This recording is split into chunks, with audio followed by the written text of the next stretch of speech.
Hi, everyone. Welcome to our webinar. We're going to allow a few minutes for people to arrive and also start sharing information about interpretation. Hola, bienvenidos a todos. Vamos a dar unos minutos antes de comenzar para que se unan todos los que se registraron y comenzaremos en unos minutos. También les vamos a proporcionar información sobre cómo acceder a la interpretación una vez que comiencen las presentaciones en inglés.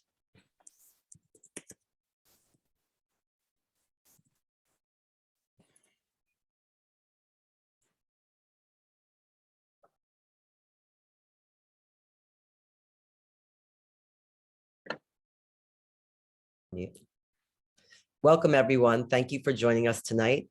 We're allowing a few moments for others to join us, and we also have announcements about interpretation and also in the chat. Bienvenidos a todos. Estamos esperando unos minutos a que lleguen más personas que se han registrado y vamos a dar unos anuncios sobre accesibilidad e interpretación a español. Unos momentos.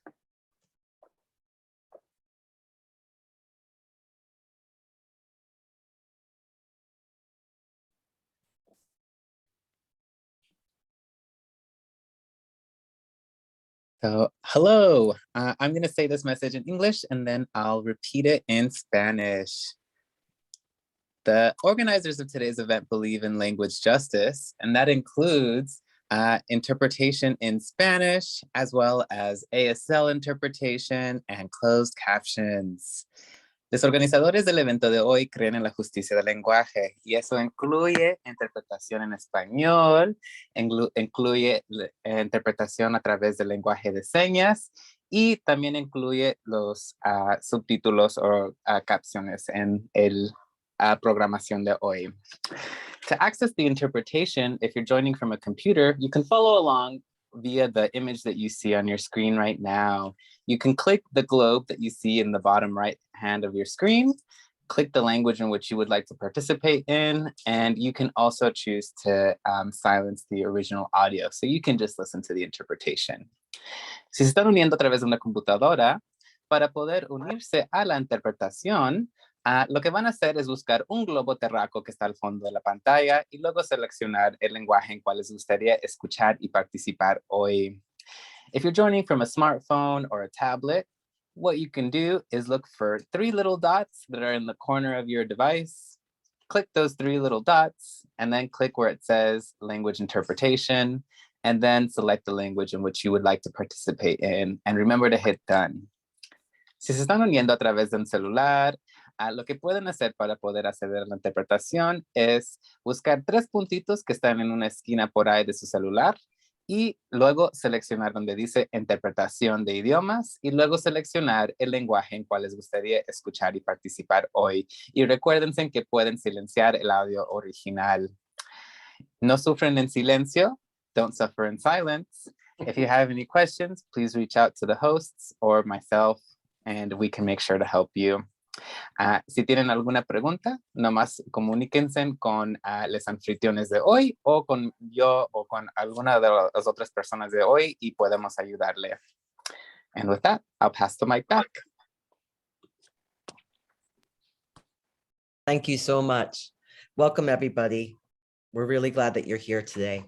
My name is JD Davids. I am a light-skinned white person with short hair, and I'm wearing a dark gray pullover sweater.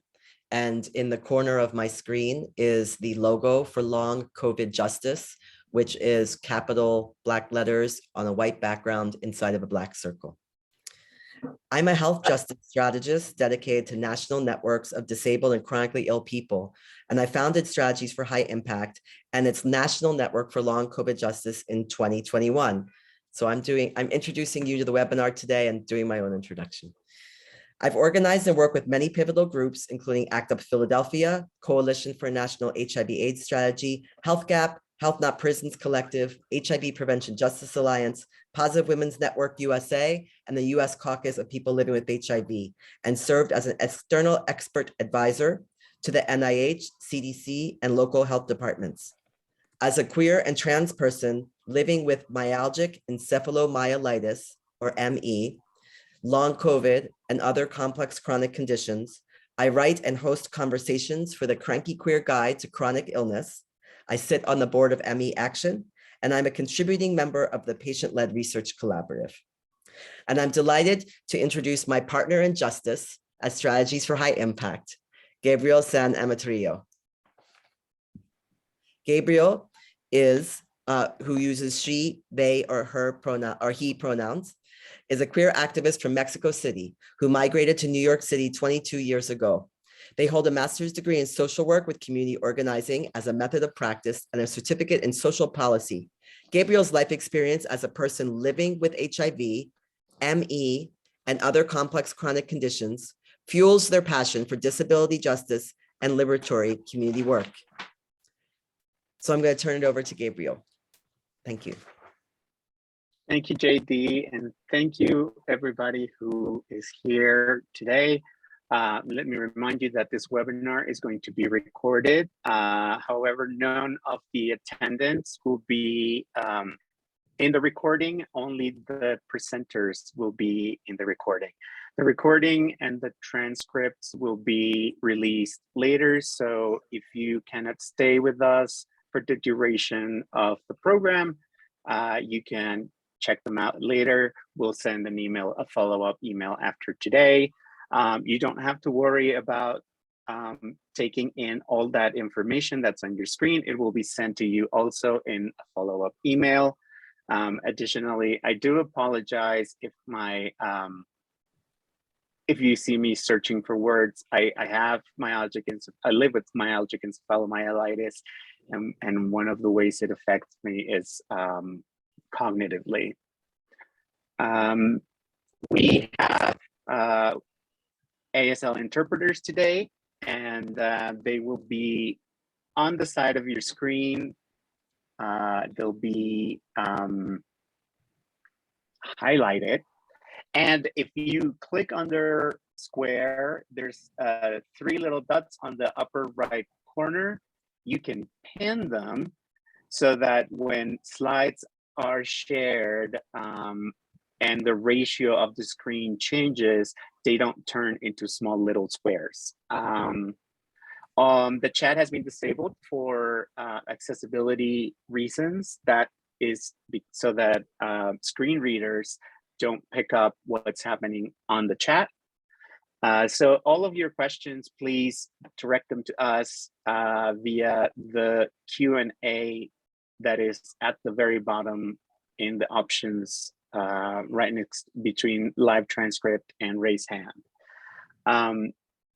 If our tech could figure out how to drop the link for accessing the closed captioning link in the Q&A, otherwise we might have to open the chat to everybody so that they can see the link. But there is a link to access the card, the live captioning, and we'll share that with you in a minute. And next is JD, who's going, we want to thank our sponsors today. Our initial co-sponsors. There's a link that should be dropped in the chat, and it's right there. It will be in the chat or in the Q&A if you request it. We're figuring out how to get it to you. And next, we're going to thank our sponsors.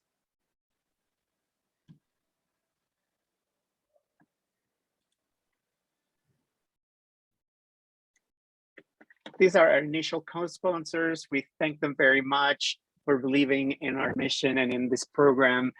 AIDS United, Positive Women's Network USA, Broadway Cares, Equity Fights AIDS, and the US Caucus of people living with HIV. Our other co-sponsors are,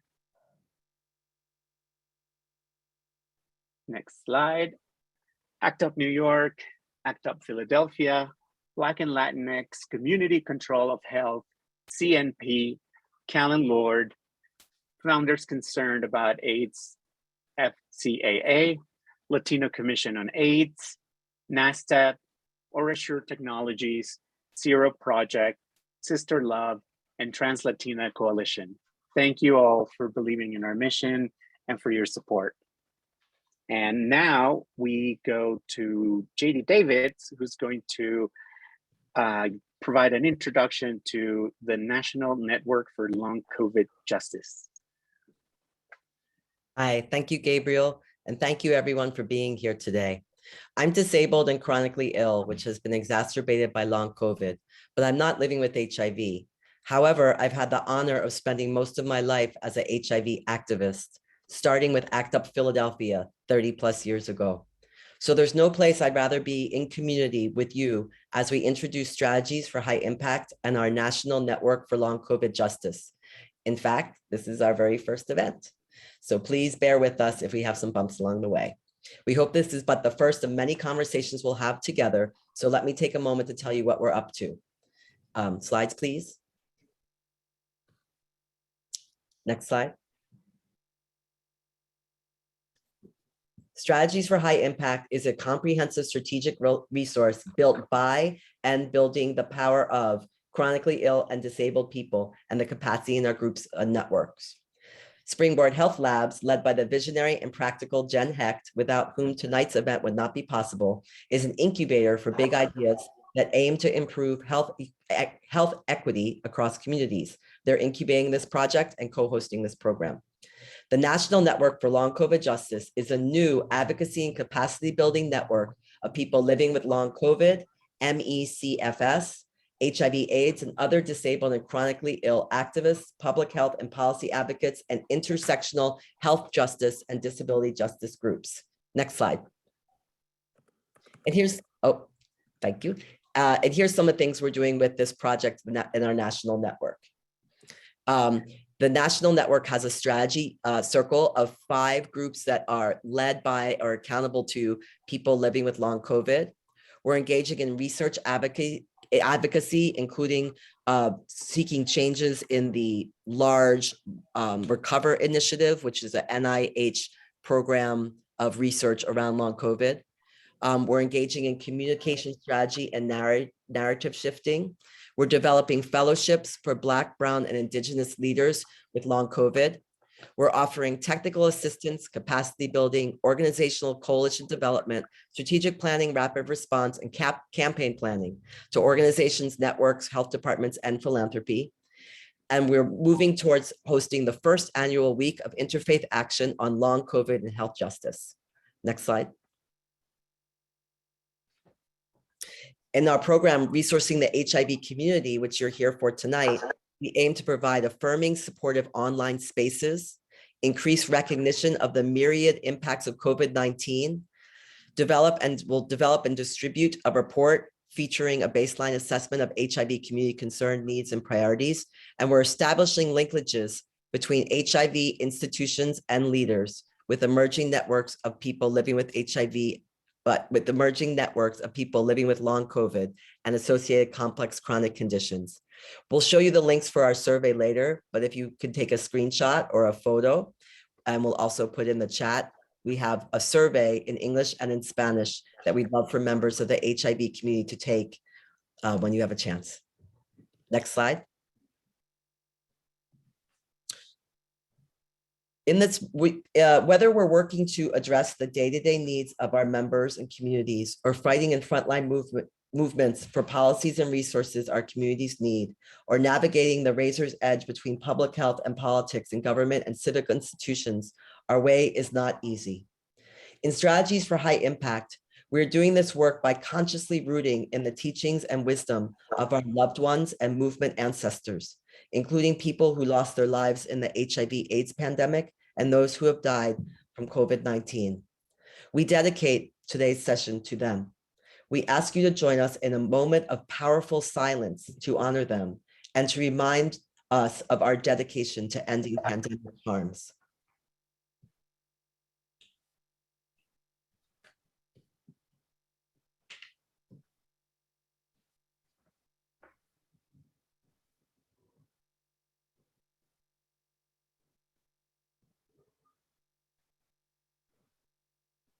Thank you. Next slide, please.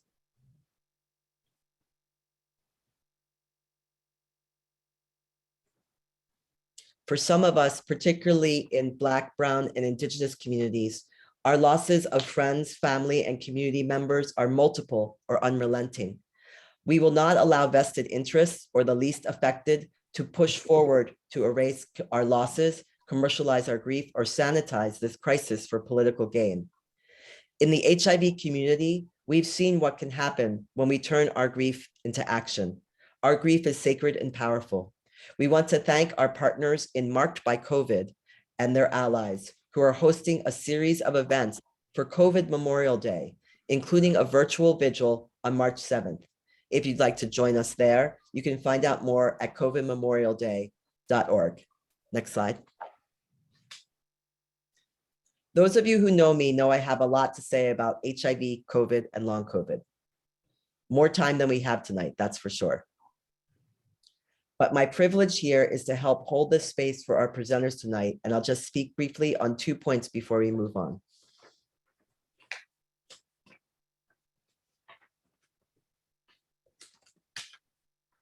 Now more than ever, the HIV movement, rooted in our commitment to the meaningful involvement of people with HIV, known as MIPA, originally inspired by the visionary Denver principles, must become intersectional in all ways, including on disability.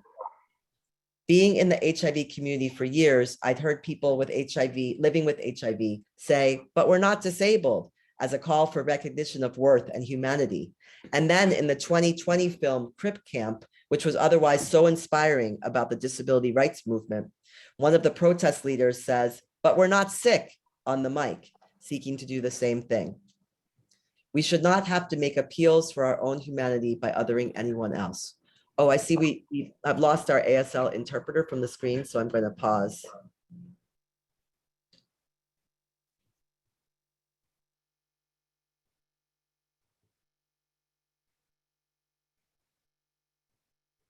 Yeah, we have Amber spotlighted. Okay, now we have Marquette. Great. Now more than ever in the HIV movement, rooted in our commitment to the meaningful involvement of people with HIV, known as MIPA, originally inspired by the visionary Denver principles, must become intersectional in all ways, including on disability. Being in the HIV community for years, I've heard people living with HIV say, but we're not disabled, as a call for recognition of worth and humanity. And then in the 2020 film Crip Camp, which was otherwise so inspiring, one of the protest leaders says, but we're not sick on the mic, seeking to do the same thing. We should not have to make appeals. No one should have to make appeals for their own humanity by othering anyone else. Further, stigmatizing disability means we risk under-recognizing and isolating our own HIV community members, including some aging long-term survivors now dealing with frailty and multiple comorbidities. And now, as we'll hear, people living with HIV are dealing with long COVID. Next slide. The stop, rest, pace slide, if available. Well, I'll just say it verbally. Oh, here it is. Okay.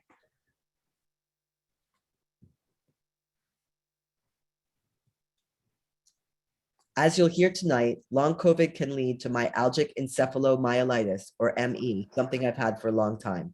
If you've had COVID, or even if you don't know if you have, but find yourself fatigued, tiring more quickly, or knocked out right after, or even a day or two after emotional, physical, or mental efforts, that can be post-exertion malaise,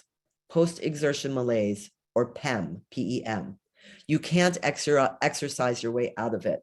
It could make it much worse or even permanent. So please go to ME Action's resources on stop, rest, and pace. And feel free to reach out to me or Gabriel to talk more about this. Now it is my great privilege to introduce two of my dearest comrades. You can take down the slides. Nana Khanna, they, has worked in the HIV field since 2005, following her 2002 HIV diagnosis. She's the co-executive director of Positive Women's Network USA and serves on the board of directors for AIDS United, the steering committee for HIV Racial Justice Now, as the federal policy co-chair for the US People Living with HIV Caucus, as a member of the Women's HIV Research Initiative, and she served on President Obama's Advisory Council on HIV/AIDS. Ronald Johnson serves as the chair of the steering committee of the U.S. People Living with HIV Caucus. Prior to his retirement in 2018, Ronald was vice president for policy and advocacy at AIDS United. He's a long-term HIV survivor and is an older adult living with HIV who uses he, him, his pronouns. So I turn it over to whichever one of you wants to go first. Thanks, JD. I'll start. Hi, everyone. Again, my name is Ronald Johnson. I use he, him, his pronouns. I am a Black African-American with short gray hair, and I'm wearing a black sweater over a gray shirt. As JD said, I have the privilege of serving as the chair of the U.S. People Living with HIV Caucus.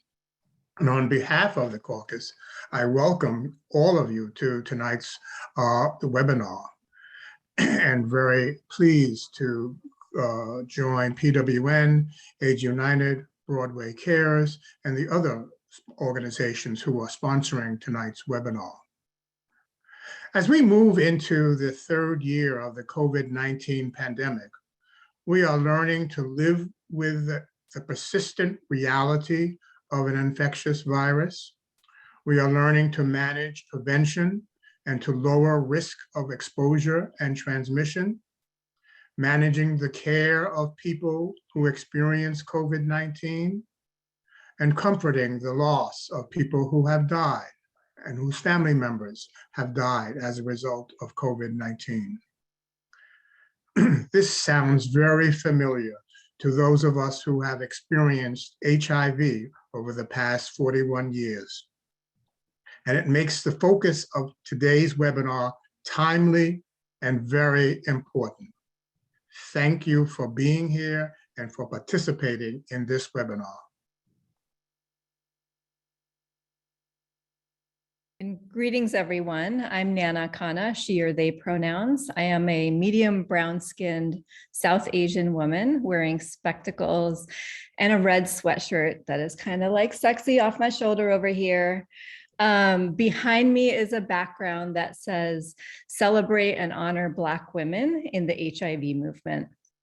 And along with photo images featuring 20 Black women leaders who are movement ancestors in many ways, some who are still with us and some who are no longer with us, who have paved the way for people living with HIV. So as JD mentioned, I come to this work as a person living with HIV. I also happen to enjoy a lot of privilege and show up on the shoulders of many, many movement ancestors who fought for the rights of people living with HIV and organized to create systems and possibilities for justice in a world where there wasn't any.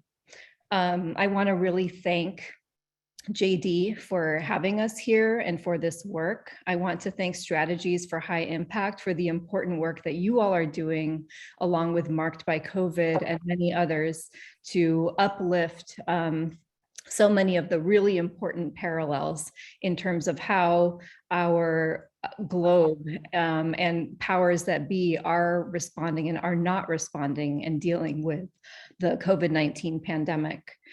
You know, in the US alone, there are 1.2 million people living with HIV. And we commonly face a perception that the problem of HIV that needs to be addressed is a problem solely of prevention. And one thing that I think I really want to say to those who are surviving long COVID, and I'm also a survivor of COVID, by the way, is that your voices are so important, and your fight and your struggle and your organizing is so critically important. You know, forces like Capitalism, white supremacy, cis heteronormativity, ableism are just some of the forces that are dually structuring the HIV response and the COVID-19 response. But our communities have always cared for each other and have always fought for justice. It is very easy for public health and certain corporate interests to overrun human rights in the service of some idea of what public health really means, as if we ourselves are not also part of the public. And it is critically important, and I think one of the most important lessons of the HIV community, that we remember to always hold those who are most directly impacted and those who are most harmed by intersecting systems of oppression at the very center of our work. That is how we lift everyone up. And I'm just so grateful to be here in community with all of you and looking forward to supporting this work moving forward. Thank you. Thank you so much, Nana and Ronald, for all you do and for being here with us tonight. We're going to move on to our first panel. It features Dr. Michael Peluso and Hannah Way. Dr. Michael Peluso is Assistant Professor of Medicine in the Division of HIV, Infectious Diseases, and Global Medicine at UCSF. He is an infectious disease physician and an HIV primary care provider at San Francisco General Hospital, who for the last 5 years has focused on chronic sequelae of HIV infection and efforts toward an HIV cure. When the COVID-19 pandemic began, he implemented the UCSF long-term impact of infection with novel coronavirus. That's LINC with 2 I's, pronounced LINC study, one of the first COVID recovery studies in the US. It investigates the clinical and immunologic consequences of the novel coronavirus, including long COVID. He's also a co-investigator on a national study of COVID recovery in people with HIV funded by AMFAR. He also serves as co-investigator in the newly launched NIH Recover Consortium, for which UCSF will serve as one of 15 enrolling institutions nationally. Hannah Way is a long COVID researcher based in Canada and is a person with long COVID. She's currently co-leading the Patient-Led Research Collaborative, PLRC, an interdisciplinary group of long COVID patient researchers and patient advocates at the forefront of long COVID research and patient advocacy. Since April 2020, her team has conducted studies and published papers on long COVID, including characterizing long COVID in an international cohort, 7 months of symptoms and their impact in the Lancet. PLRC's work has been cited widely by the WHO, CDC, in policy briefs and public health guidance for long COVID around the world. She has a background in cognitive science and computer science at Queen's University, Canada. Outside of PLRC, she runs Studio HX, a design and resultant research consultancy, helping teams uncover insights from frontier communities and bridging those insights into impactful products and services. Prior to the pandemic, her work focused on building sustainable digital ecosystems in communities of Southeast Asia and West Africa. And before we begin, I just wanted to point out, we're running about 10 or 15 minutes behind because we're letting things take the time they take. We're going to have a break after Hannah and Michael's presentations, a 5-minute break, and then come back for Q&A. And we welcome everybody back. We're going to be capturing everyone's questions in the Q&A, even if they can't all be answered. And if you have to leave early, or if we run over and you have to leave, we'll be putting out the recording and transcripts of the event as soon as possible, and you'll be able to view them. So now I turn over to Dr. Peluso. Thanks so much. It's really a pleasure to be here with you today. My name is Michael Peluso. I'm in my 30s. I have light skin and dark hair, and I'm sitting in my office at San Francisco General Hospital, right off of Ward 86, our HIV clinic. I'm going to talk to you today about the connections between HIV, COVID, and long COVID. I'm going to try to talk slowly, but I'm from New York, so I will do my best. So I'm going to begin by talking a little bit about what's known about acute COVID and HIV, specifically whether people with HIV are at risk for more severe manifestations of COVID-19.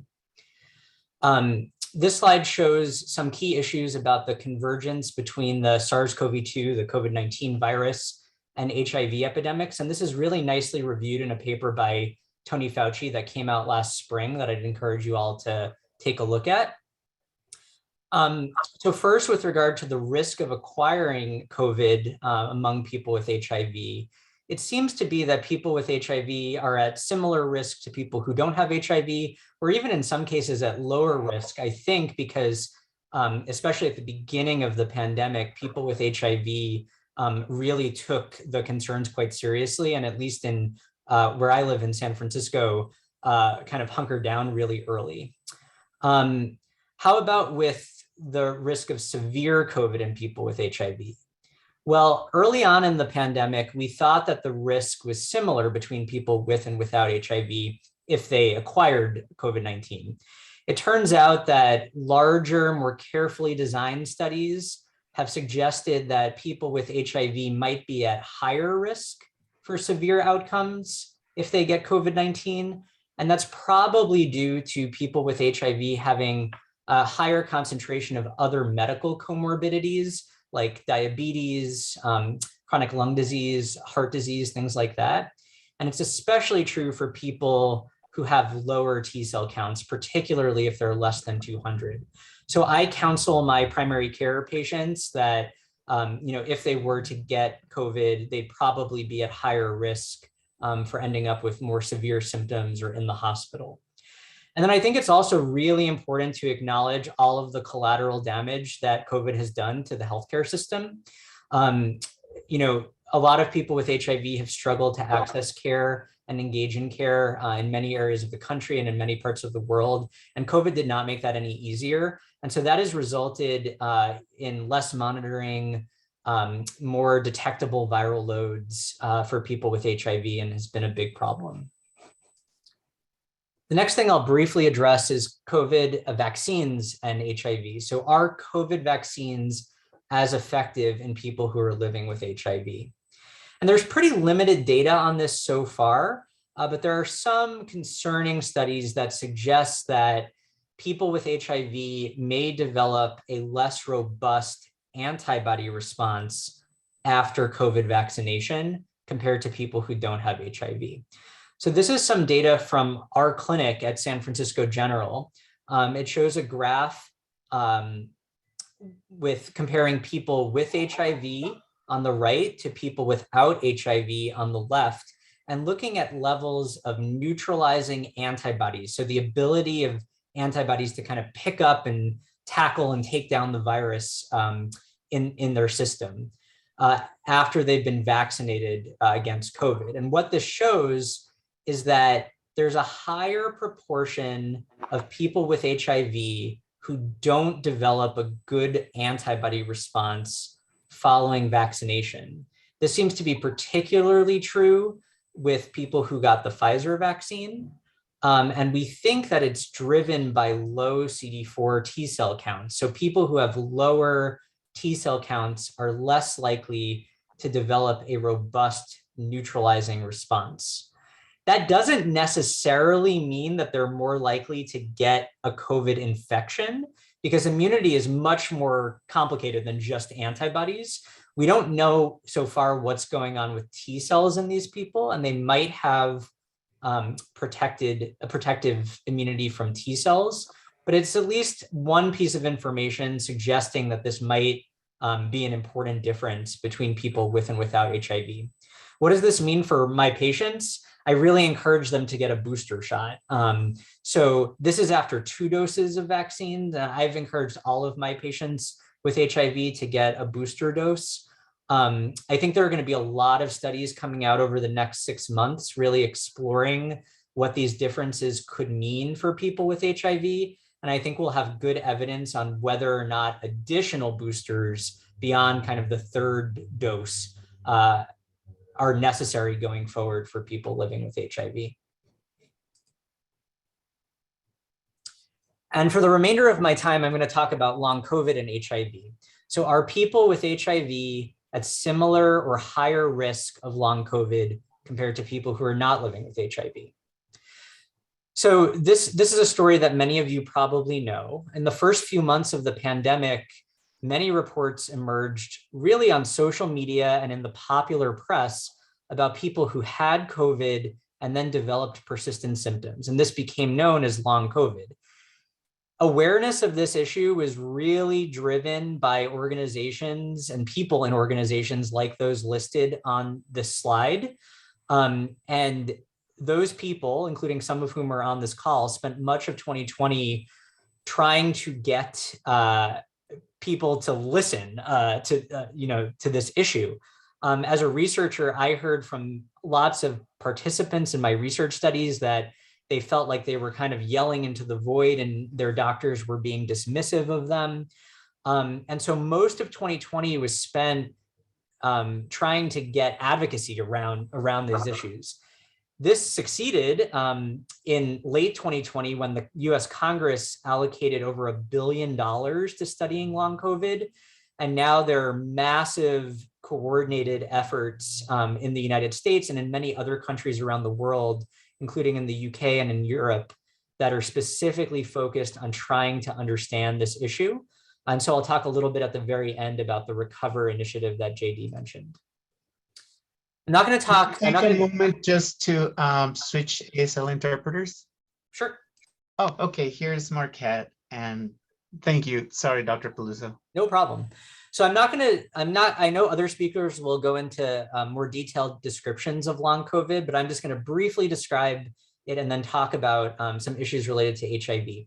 So we all refer to this condition as long COVID, but the official NIH term is post-acute sequelae of COVID, which is abbreviated as PASC. And so many doctors and researchers will use all of these terms sort of interchangeably, but they're all acceptable, technically acceptable. I've shown on this slide some of the things that my patients and my study participants that I work with experience, and you can see that there are a wide variety of symptoms that people can experience.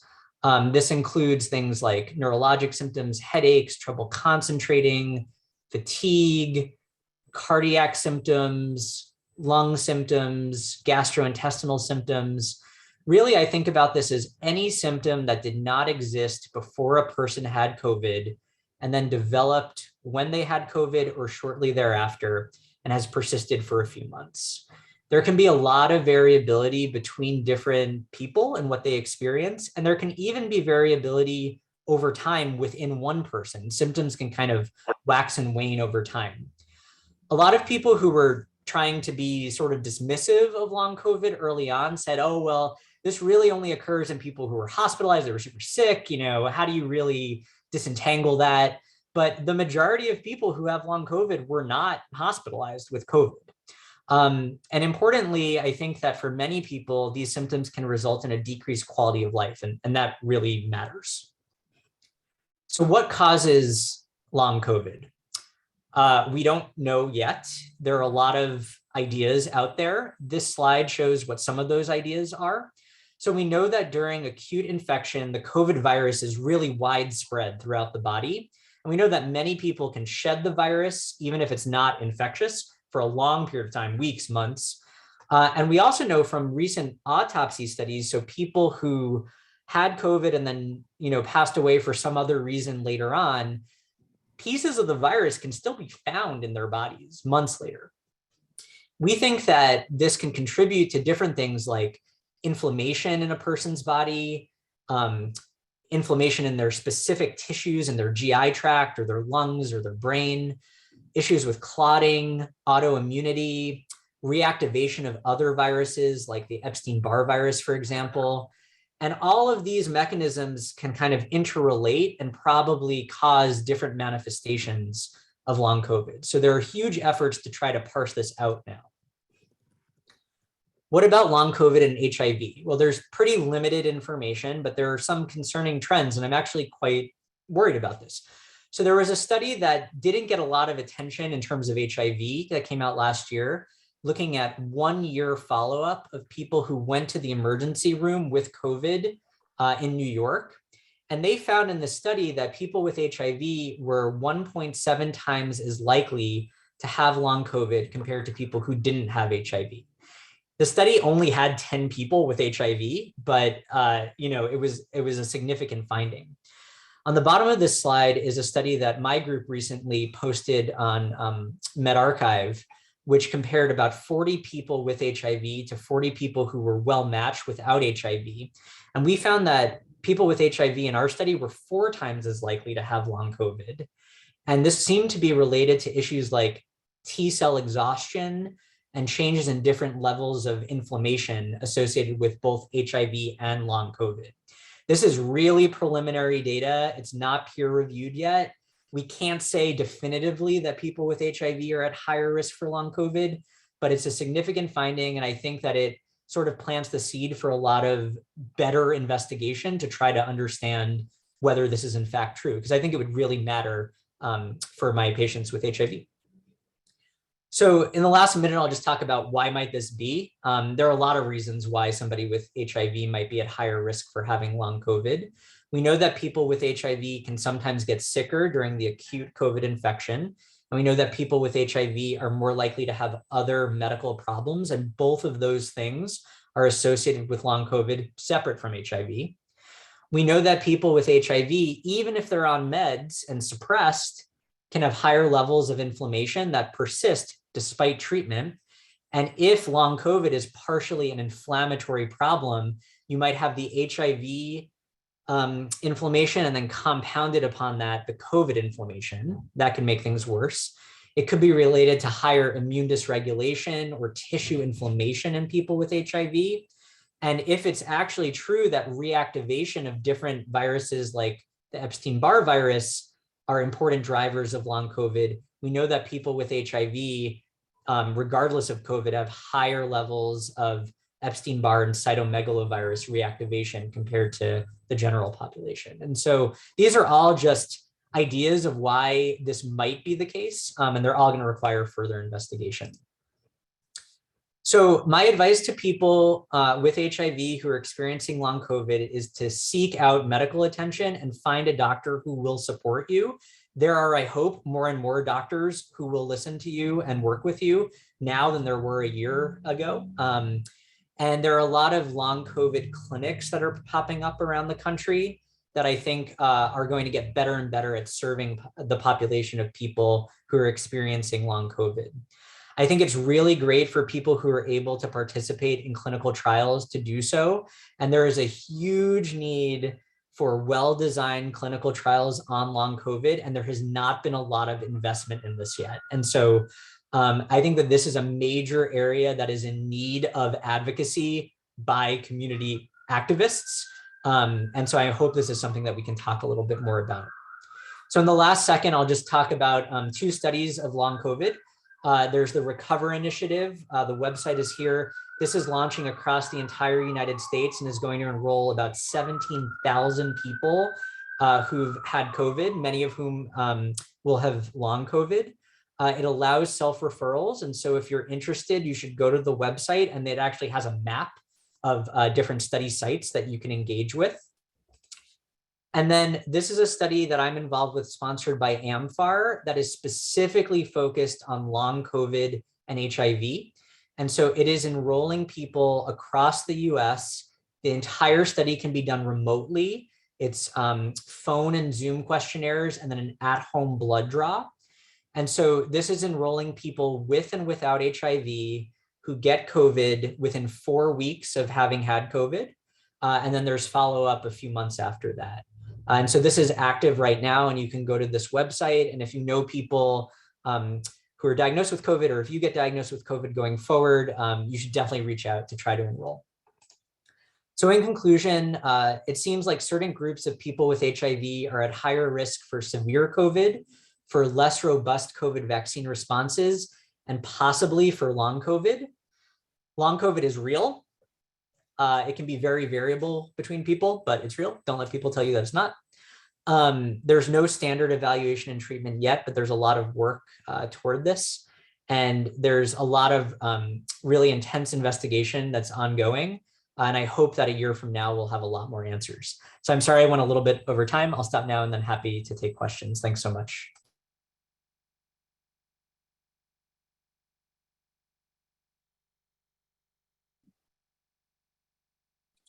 We have Hannah's presentation now, then a small break, and then we're going to have the Q&A.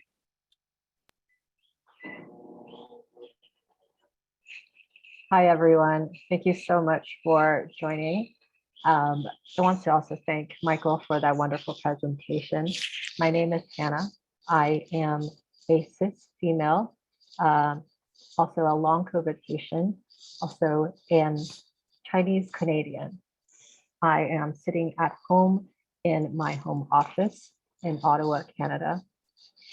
And today I want to talk a little bit about contextualizing long COVID in relation to what we found in our data, patient-led research collaborative, and also what this means for the future of long COVID advocacy and also advocacy in general in disability justice.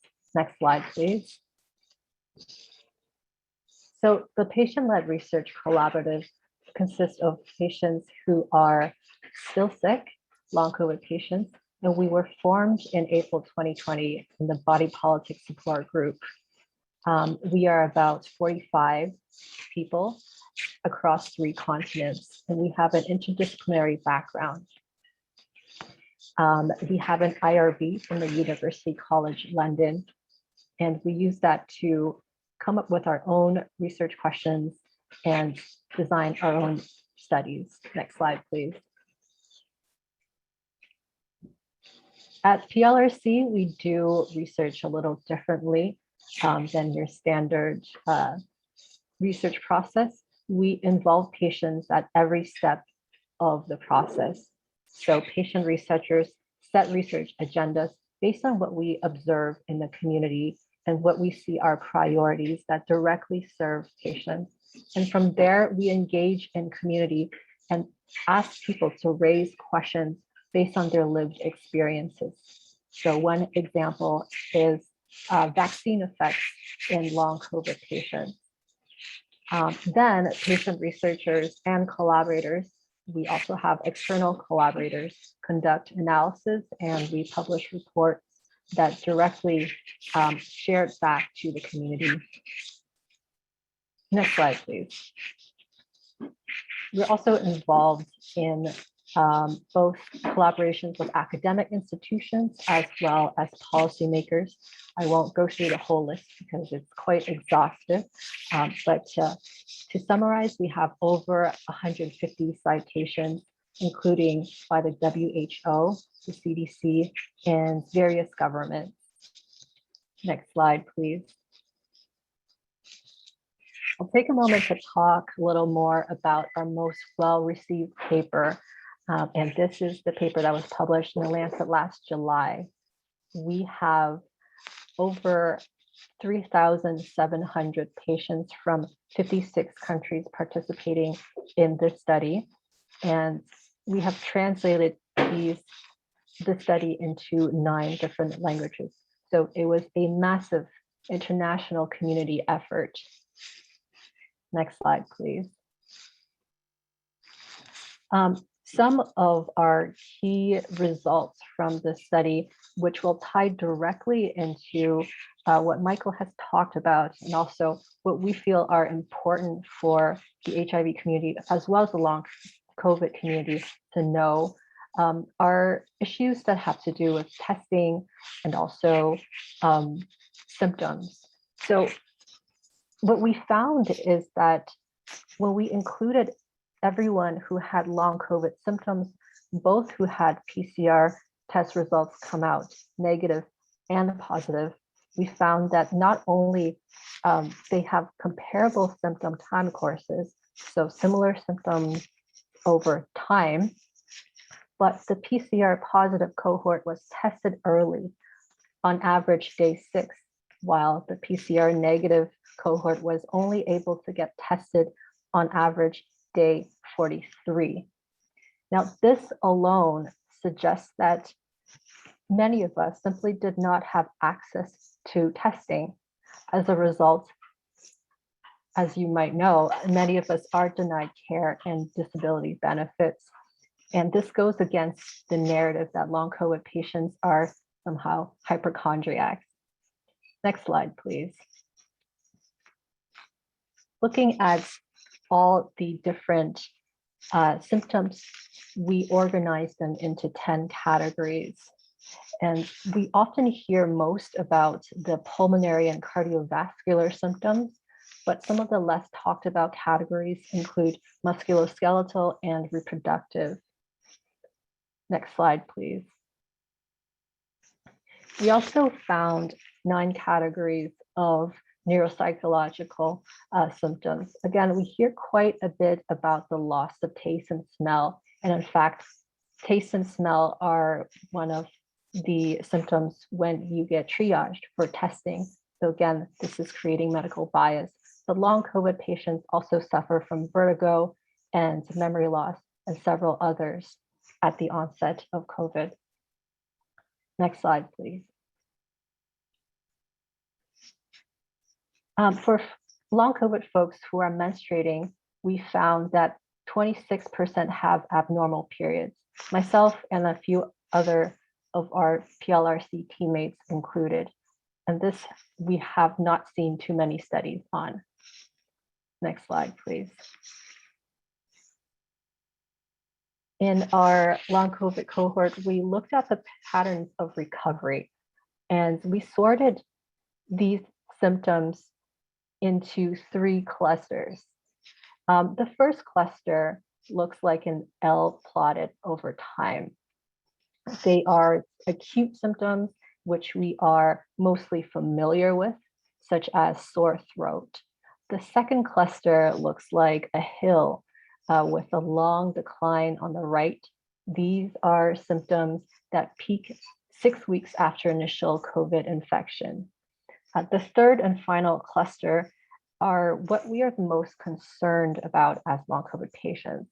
This one looks like a steep ramp up that plateaus over time. And these are symptoms that are not prevalent during the acute phase, but they stay persistent months after infection. These include tinnitus, joint pain, etc. Next slide, please. We know that these symptoms also come and goes. And not only do they have an impact on the patient's quality of life, but also the ability to make a living. We found that 45% of our research participants required reduced work, and 22% said they were not able to work at all after long COVID. So the rest of the paper can be read online in the link within the slides, and I won't cover them in the interest of time. Next slide, please. But what I want to go over are some of the existing biases in long COVID research. Just one thing. Yes. It seems that something is rubbing against your mic and it's making a noise that it's making hard for people to hear you. Oh, 1 second. Yeah, just watch out with your mic. Thank you. Is this better now? I think so. Okay. Sorry about that. So I want to go over how this data shapes the long COVID narrative and how might patients and caregivers be more engaged, as well as the wider disability community. How can we advocate better for long COVID patients and also the wider disability community? Next slide, please. One of the things that we would like folks to recognize, and I mentioned this before, is the testing bias. We need to include not only those who have access to testing, but also probable and suspected cases of infection. So we suggest to use the WHO's definition for probable and suspected cases in cohorts, and this is both for care providers and also for research. We see that only 25% of cases are confirmed to this day, and only 1 to 3% of cases from the first wave, which includes folks who got sick in March and April 2020, were confirmed. And these were predominantly hospitalized patients And that was a time when we had very little testing. So currently we are missing quite a lot of patients who haven't gotten testing. Next slide, please. So why does discarding those without lab confirmed test result hurt patients other than we're not including that data? What we've seen is that those without lab confirmed testing experience an additional 8 weeks in delay in care. And this is because, when you don't have proof that you have COVID or long COVID, you are denied further care. These people are less likely to have adequate rest or time off. They're more likely to have a loss of income and are more likely to be unable to live alone at 6 weeks. Next slide, please. Won't go over this in too much detail, but antibody testing is also an area that is a bit fuzzy. We see in studies that 36% of patients don't make antibodies, and this has to do with also gender differences. Males are 4 times more likely to retain antibodies, and 36% of female patients lose antibodies between the months of 3 and 6. So this is very relevant to those who have long COVID for that amount of time or more. Next slide, please.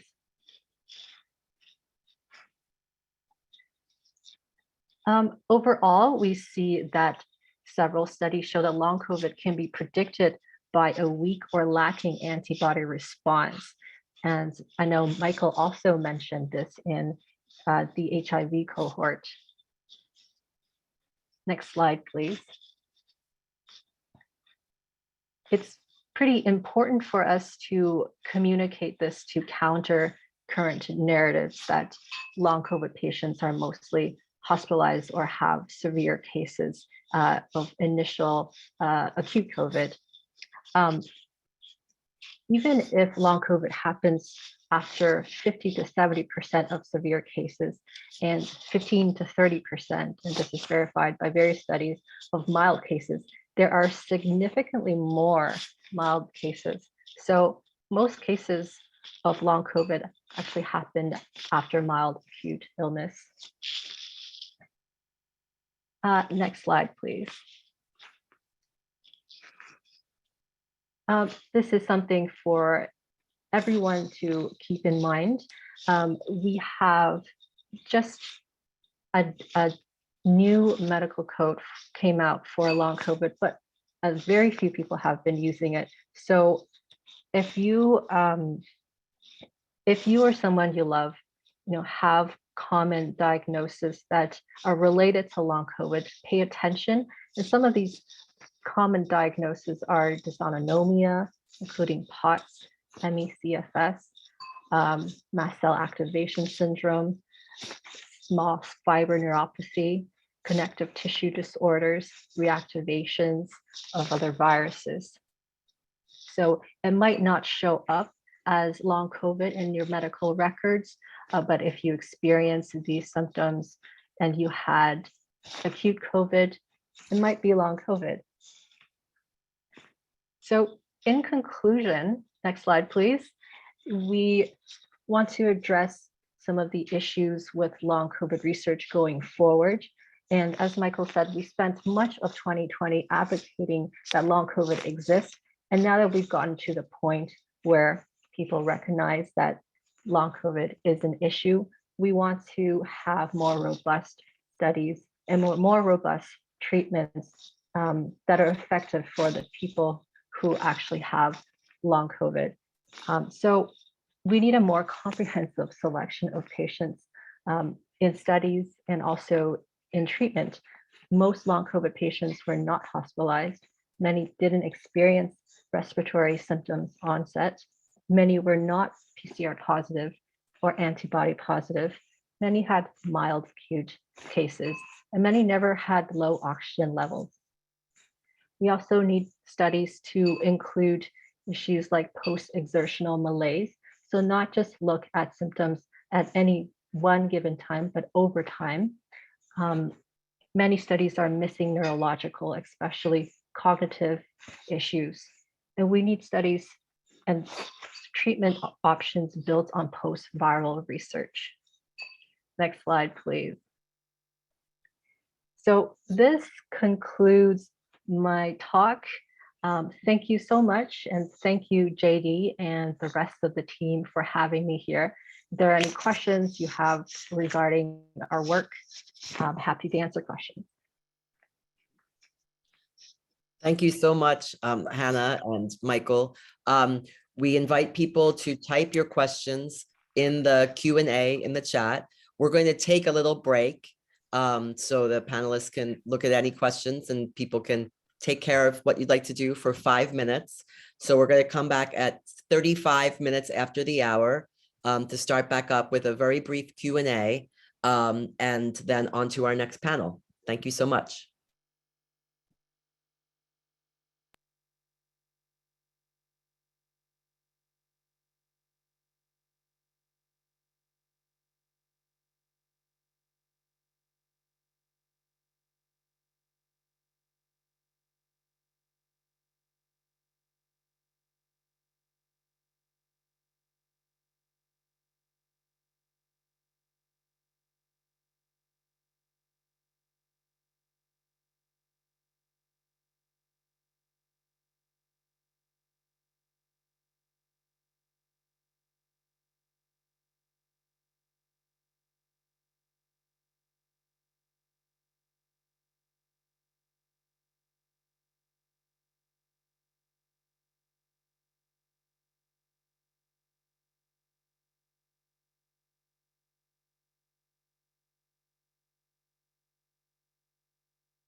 We'd like to welcome everybody back.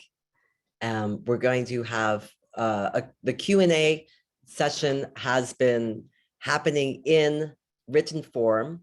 So I'm going to read out what we have already for relevant questions that have been answered. And just so everyone knows, this recording will be available. It will be posted along with transcripts and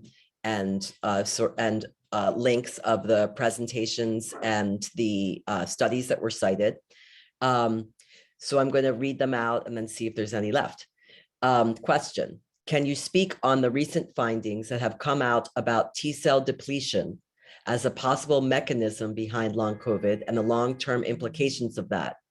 Michael Peluso wrote, great question. There are some studies suggesting that T-cells can be involved in long COVID, but too soon to know exactly what's going on.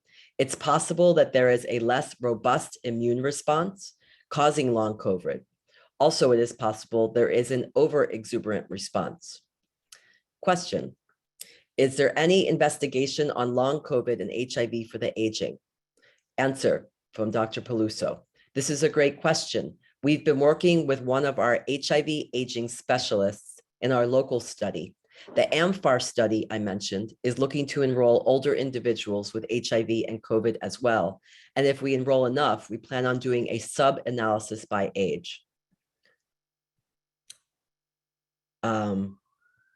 The links to two studies have been posted in the Q&A, the two studies that Dr. Peluso referenced. One is the NIH Recover study, and one is the AMFAR COVID HIV study.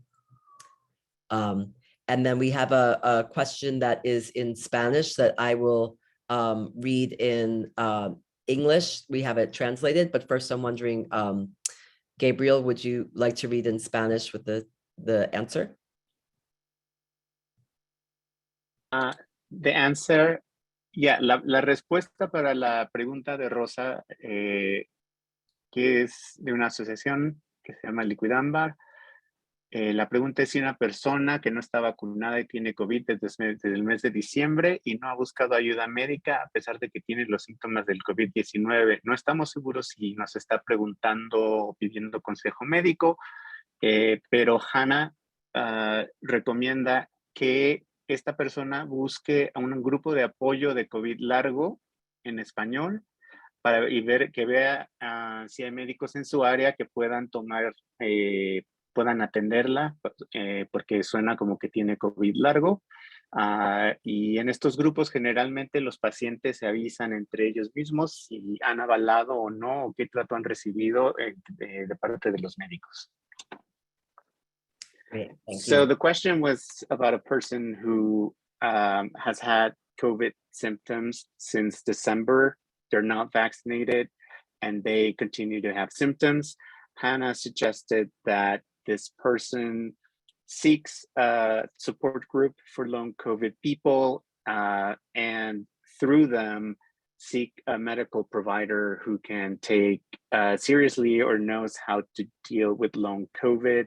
Generally, these groups have, they vet providers or have recommendations, like peer-to-peer advice. Thank you. We also have an additional answer from Michael Peluso saying, if someone has persistent COVID symptoms since December, I would really encourage them to be seen by a doctor or nurse to get assessed. It could be long COVID, but it is also important to make sure there is not another problem as well that could be mimicking long COVID. And then we have another question with an answer. I am a person living with HIV and also have had long COVID for over a year now. Are there any ideas about how much longer my recovery will take? And from Michael Peluso says, I wish we had a clear answer for you. Many people will continue to get better over time. You should try to work with your doctor to make sure there isn't another easily fixable problem that's contributing to your symptoms. I hope you feel better over time. We have some additional questions. Hi, thanks JD and everyone working on this initiative. My name is Marcelo Maya. I'm from New York City, he, him, and from ACT UP New York. I've heard many times the word advocacy, and certainly that is excellent, and COVID-19 limitations don't affect advocacy as it affects activism. Yet it was activism which radically changed the course of the HIV epidemic. We must redefine activism for COVID. How do we do that? I think we're going to hold that one for now. A great question. And there's a question about, is there a way to support? Oh, go ahead. Sorry, the question about advocacy might get answered in the next block. Yeah. And then we have a question about, is there a Zelle, PayPal, or Cash App to send money to, or where do we recommend that money gets sent? So we can put in the chat where you can make contributions to patient-led research collaborative. And then also we can send out in the notes that we'll send out tomorrow. We'll send information if people would like to support the National Network for Long COVID Justice, how to do that. Okay, so we're going to move on to our next panel, which is going to start with an illustrated journey of long COVID. I turn it over to Pato.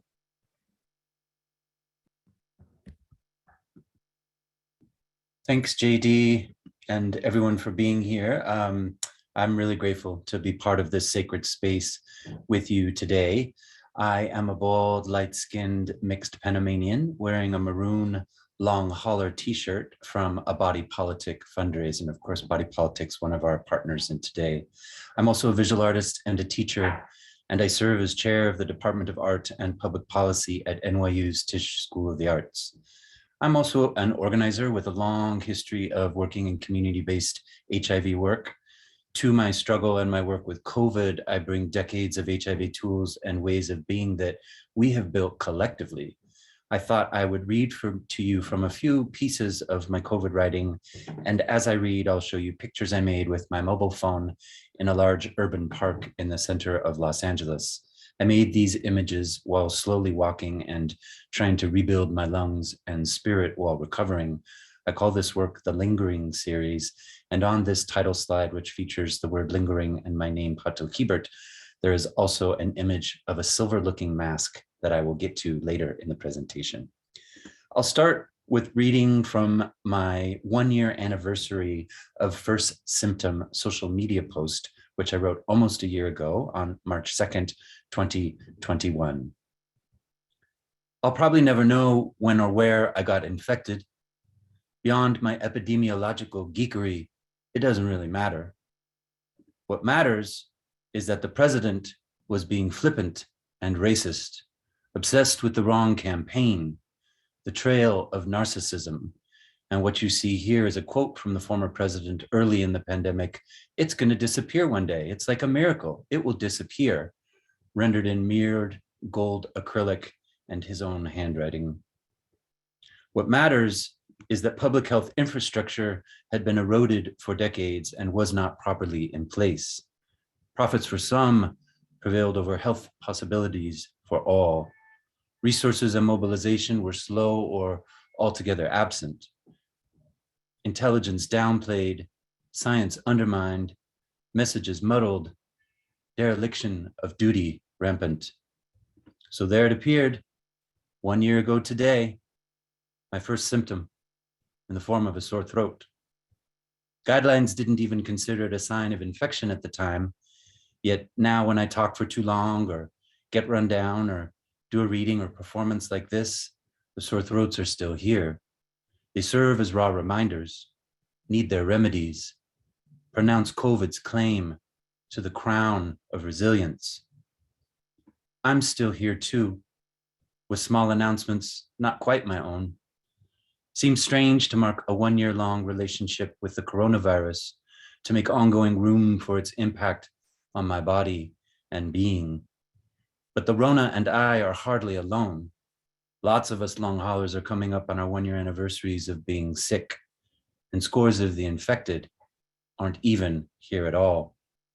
In the US alone, more than 500,000 people didn't make it.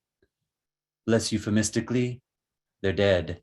Of course, that was a year ago, and we're now all too rapidly approaching 1 million deceased from COVID here in the US and many, many more globally.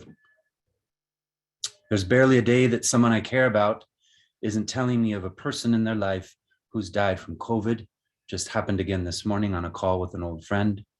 These dead, our dead, are disproportionately Latinx, Black, Indigenous, elders, working class and poor, papis, primas, tías, abuelas, madres, compas, hermanas, colegas, queridas, humanos, ya. It did not have to be this way, does not. I can make my offerings of thanks for being here, and I do, daily, at least as often as I cry, which I do all the time now, thanks to COVID leaving me with a condition called pseudo-bulbar effect. My neurologist explained the condition to me, the diagnosis for all my puddles. She said some people laugh, like the Joker in the Batman movies, and others cry. Like La Llorona, I think, like me.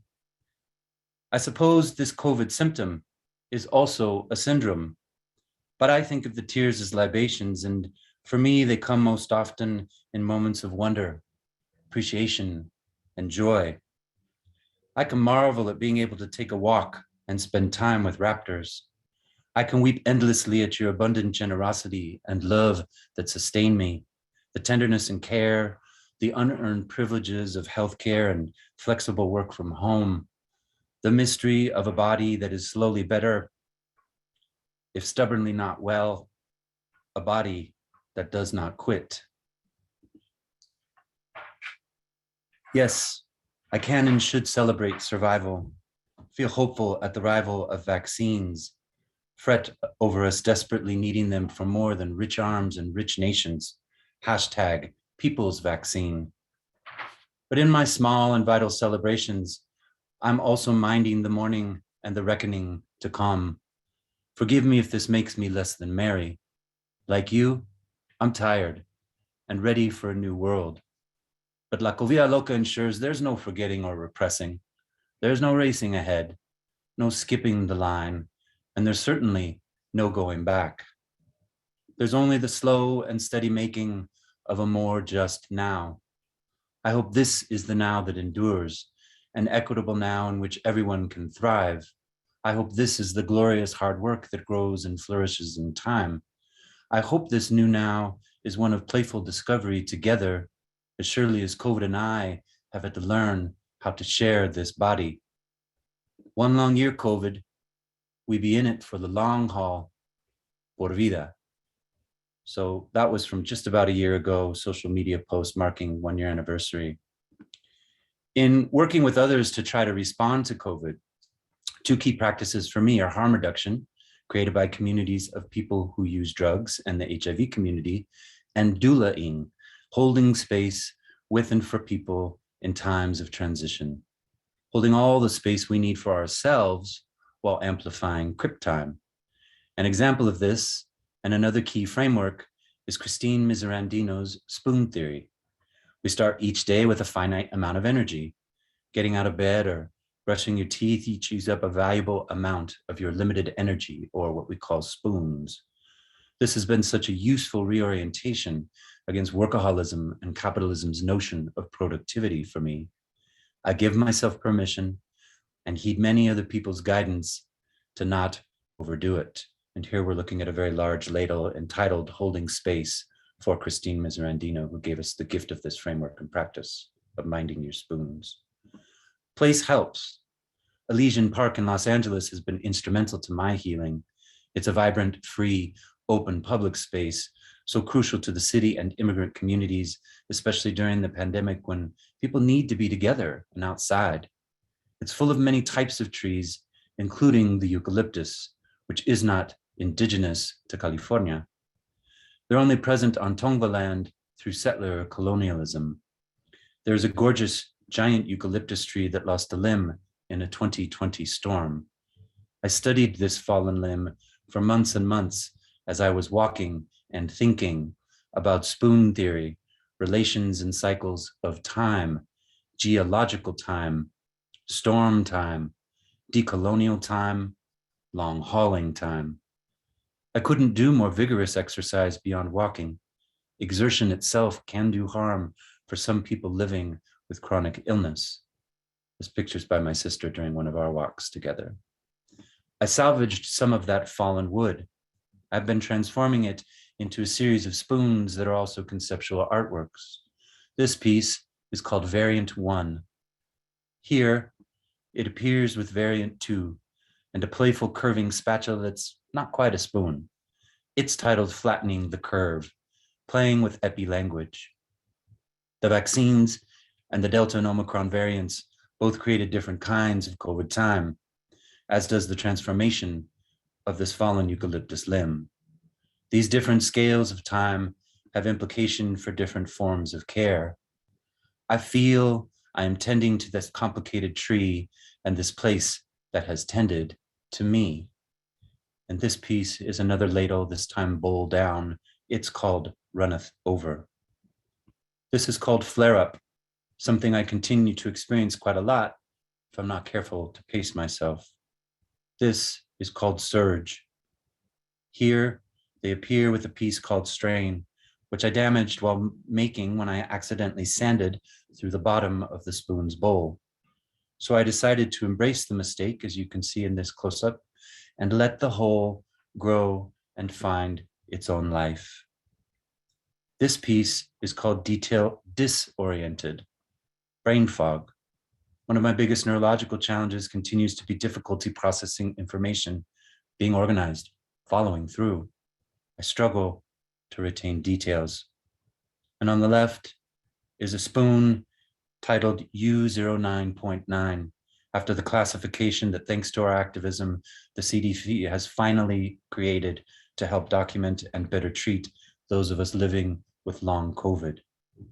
Whenever I go to a clinic, they give me a disposable surgical mask. I've been saving them since becoming ill in March 2020. This is a selfie I took in early April 2020 when I went to urgent care because I was having trouble breathing. I've had these masks electroplated in nickel, an unprecious metal that looks silverish. This one from my pulmonary function lab test on March 12th, 2020. I have 26 of these masks from my COVID visits. The series is called No Silver Linings, Long Calling, and is presented on 3 gallery walls as a timeline of my interacting with the medical establishment. Here, we have some of the most recent, all from just last December, my pre-op, surgery, and SIBO breath test masks. And I'll close with a social media post from January 21st, just about a month ago. Better but not well.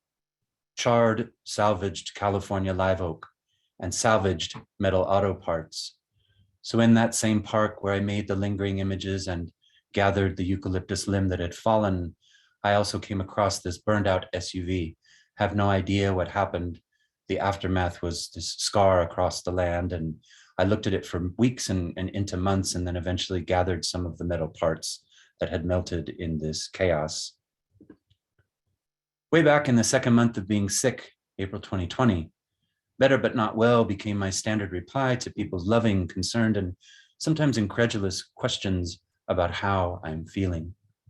I do notice shifts and subtle improvements every 3 months or so, and that's been true over these first 2 years of being sick. Everybody's response, as Doctor reminded us, to this coronavirus is unique, and my symptoms continue to shift and evolve. Pacing and care help greatly, as do mutual aid and community. This piece is called Mutual Aid, and this ongoing series of eucalyptus spoons is the Countermeasures series. Vaccines and boosters are vital. They're only part of the ongoing changes we need. Access to quality, free healthcare, medicine, testing and prevention tools, mental health support and somatic healing, paid sick leave, flexible work schedules and adjusted workflows, safe housing, nutritious food and clean water, vitamins and anti-inflammatory supplements, harm reduction, updated policy and legal frameworks can all make the difference between life and death. So can countering social isolation and ensuring vibrant, safe interconnectedness with one another. This piece is called Hold Me. The work gives a sense of something transformed. I am something and someone transformed. Together, we here at this virtual gathering are a beautiful network of intersecting and fantabulous relations, transforming one another and our shared world. Thank you for holding the changes in me and our evolving we. Gracias.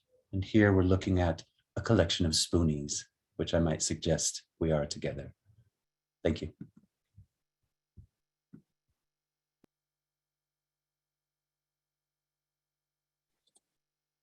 Thank you, Pato. Next, we're going to hear a testimony from Philip Shubin about living with HIV and long COVID. The reason why Philip went ahead and pre-recorded his statement, it's because of the unpredictable severity of his symptoms. He is with us and he will be with us for the Q&A. But in the meantime, we're going to present a video where he's wearing glasses with a gray background, and he's wearing also a gray sweater.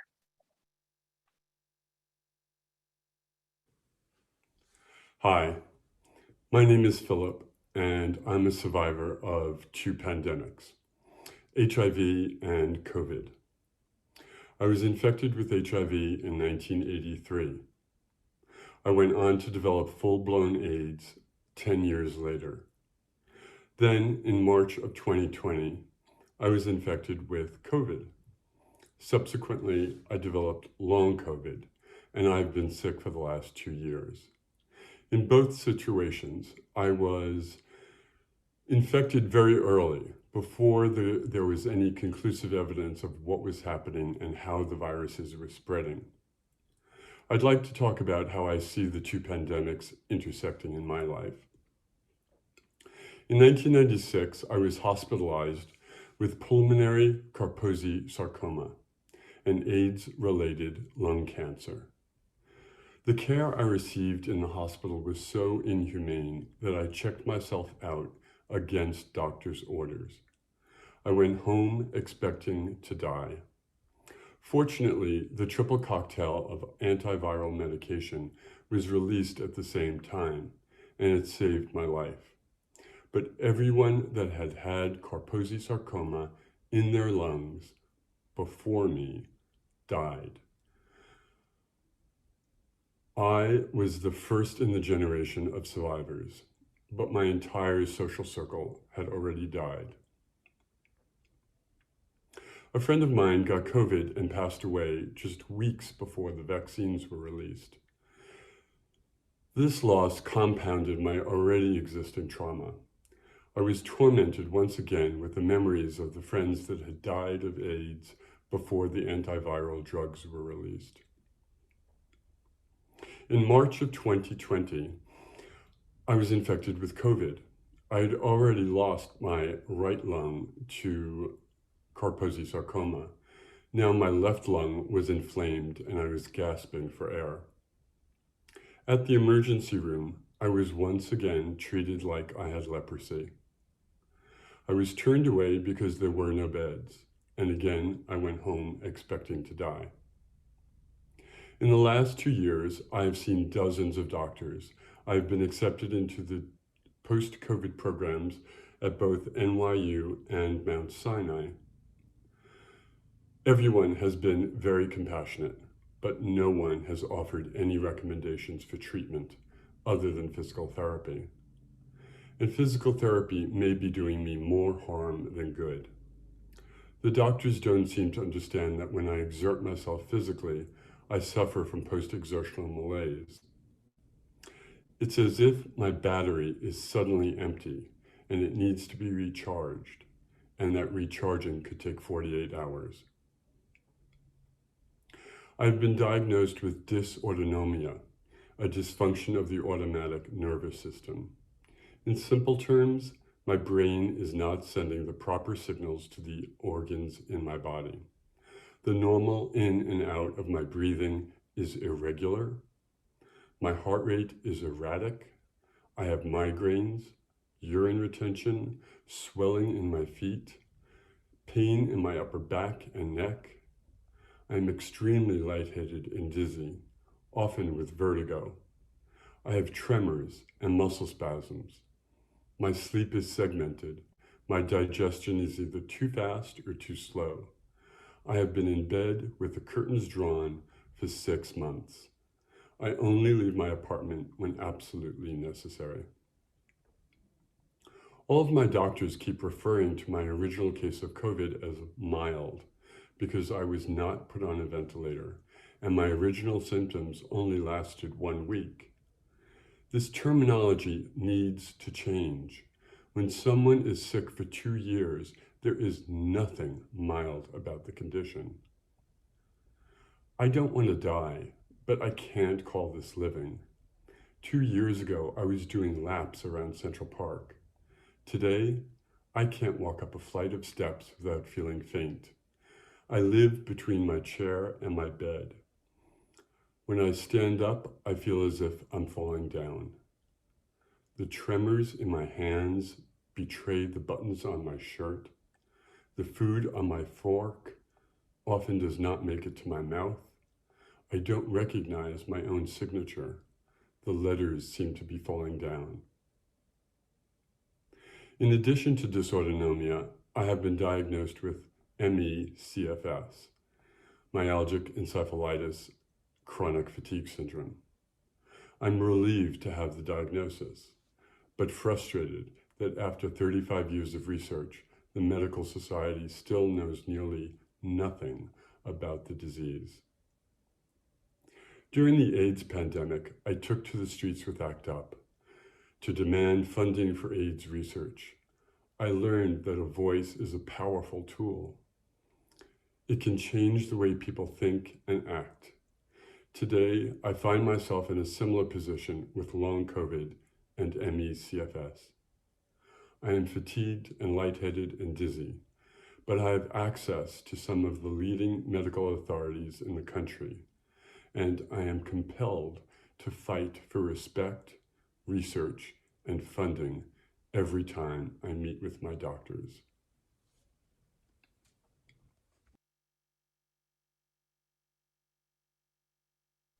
Thank you, Philip. That was very powerful. And next, we're going to hear from Lisa Hayim about using and sharing our own strategies, harm reduction and mutual aid. So if we could have Lisa's, oh, there she is. Hi, my name is Lisa Hayim Carver. I am a brown woman. I use the pronoun she, her, with short brown hair, and I am of North African Arabic descent. My adventures with long COVID, and I can have the next slide, please. This journey started in July 2020 when I got COVID from a situation where I had to give emergency first aid. I did not get very sick at the time, a lot of neurological symptoms, nausea, dizziness, fatigue. But several months later, I ended up with in the emergency room with mild myocarditis. And from that point on, developed a lot of the symptoms that you've heard about tonight. And I know many of you are familiar with them. I am not a person who is living with HIV, but I am a cancer survivor. And I have worked in HIV and other public health arenas as an activist for about 35 years. So I still experience since that time a variety of different symptoms. I live in Miami. I have medical insurance, but I have not been able to get good care. I was referred to a post-COVID clinic, but after about 6 or 8 months, the doctor told me that I should be better by now, and that these symptoms on this slide, which I listed that I still have, muscle aches, joint pain, nerve pain, headaches, dizziness, difficulty balancing, fatigue, muscle wasting, and brain fog, which feels like shortness of breath for me, that these were probably due to something else, and sent me for a lot of tests. She said, maybe you have cancer again, which I do not. And I was offered a variety of medications, but I am someone who doesn't like to take medicine unless there is really a need for it.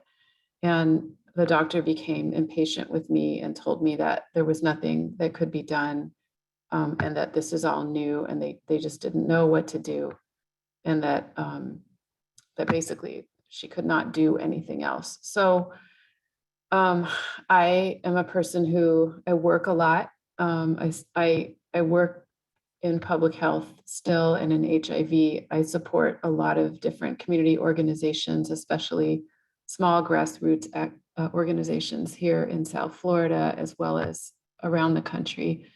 And I just felt like I was losing myself. I was losing my grip on just being able to function. And I kind of, I don't know, forced myself to take matters into my own hands. I don't have really a family or anyone that can really provide support.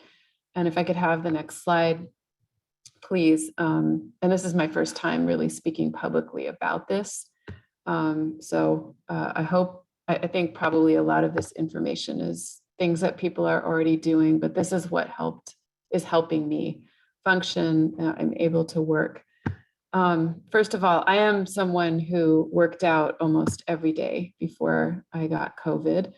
And that has been a continual struggle because my body won't handle the kind of workouts that I used to do before. They were pretty intense. But what I do find is that it does help me to be physically active when I'm having a flare-up of the symptoms that I described.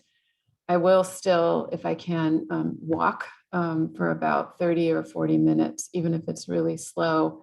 I've also found Qigong and Tai Chi to be very helpful to me, even when I'm having a lot of muscle pain or fatigue. If I can manage even 10 or 12 minutes, it really helps me a lot.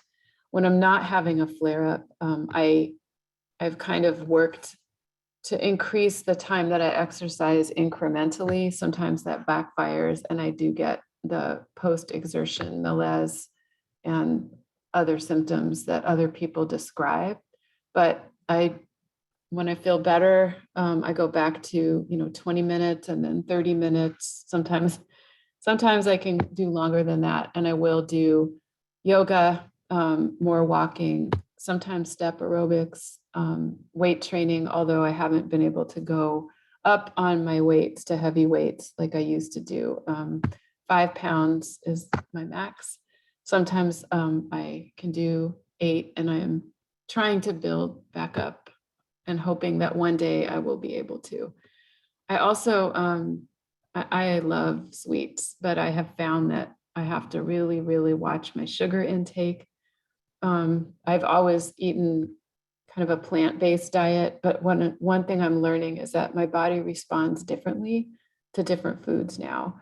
And I'm realizing that sometimes I need to try different things. I now eat fish, maybe once a week, once every couple of weeks, and that does seem to help me with the fatigue. Also, a lot of times I don't have an appetite, but I still try to eat small meals or snacks. Hydration helps immensely, may seem very obvious, but when I'm having a flare-up, I tend to just not be able to do much, and including I don't drink water. I don't hydrate myself because I don't have the energy. So I'm learning that I need to do that no matter how badly I feel. And then the other thing is, for me, is being quiet. That has been a struggle. And I don't mean that in a funny way. As it was mentioned earlier, there are other symptoms besides physical ones that go with long COVID.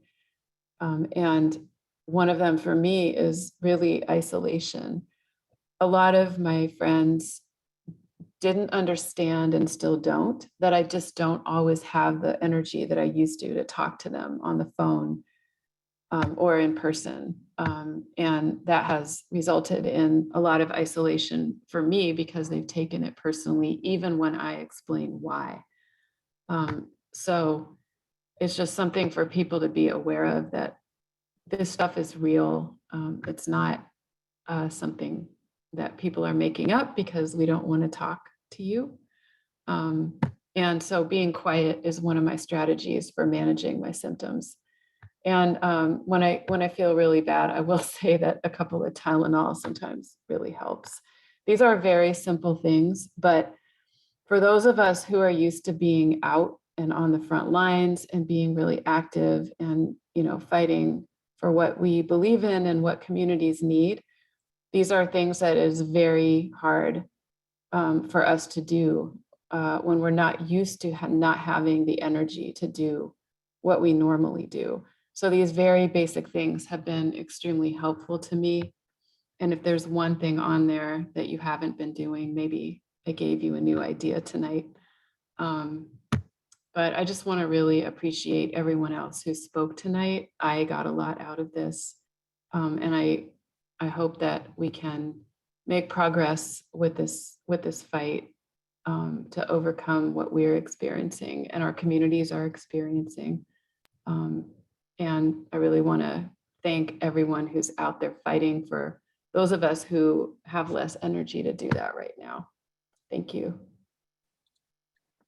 Thank you, Lisa. And on the question of advocacy, you and Philip are great examples. For instance, Philip mentioned that he took to the streets with ACT UP when he was able to do so. But today his advocacy looks very different. However, it's no less powerful. Same with you, Lisa.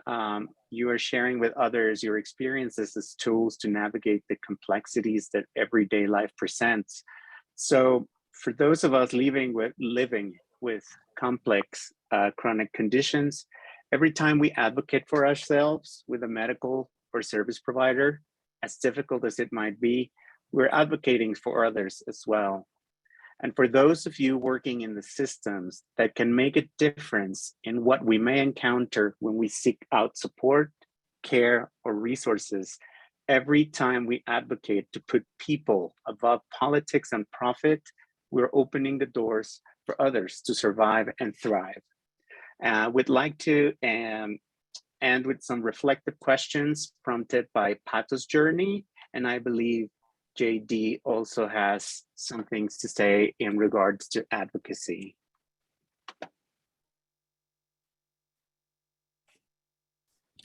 Or do we read the prompts first? These are some prompts to send you off reflecting, but go ahead, JD. Hi, thank you. Thank you so much for everyone who shared your personal journey with everyone tonight. I'm so grateful for you speaking up and what you're doing for yourselves and others.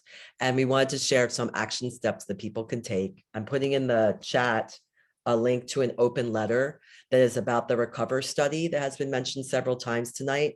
This is a massive NIH research endeavor that does not have the kinds of successful patient-led or community-led engagement that has given us such victories in HIV research, and also has distanced post-viral researchers from ME and other conditions who really know about what may be going on with a lot of people with long COVID from leadership of this $1.15 billion initiative. And so we'd love for you to sign on to this letter. Also, we will have a pledge coming out in about a week that is called Pandemics Are Chronic, that seeks to break apart this false binary that there's COVID-19, which is an acute infection, and then people either die or they recover.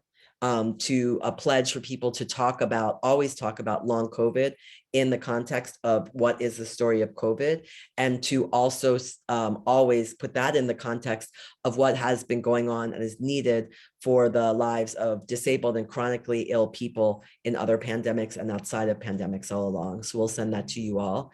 And then last, we would love for you to take our survey. The survey is a place where we'll be advocating for what people in the HIV community, whether you're living with HIV or service provider or both, or other relationships in the community, to support you in this journey in the third year of the pandemic, this other pandemic.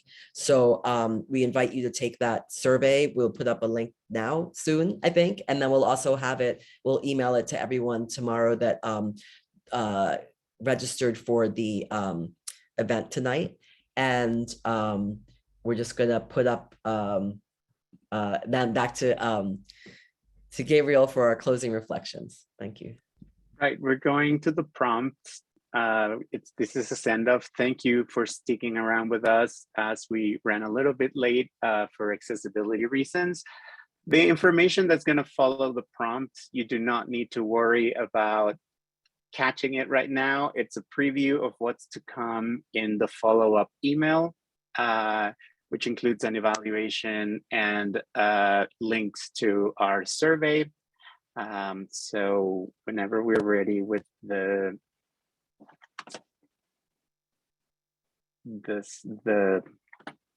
we need the slide with the reflection prompts.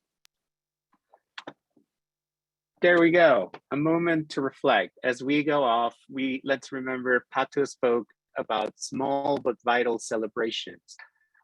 So we invite you to think, what is a small way you can celebrate your work and commitments in this complex time? And two, Pato closed by speaking of our evolving we. Take a moment to consider who is in your evolving we and envision how you support one another.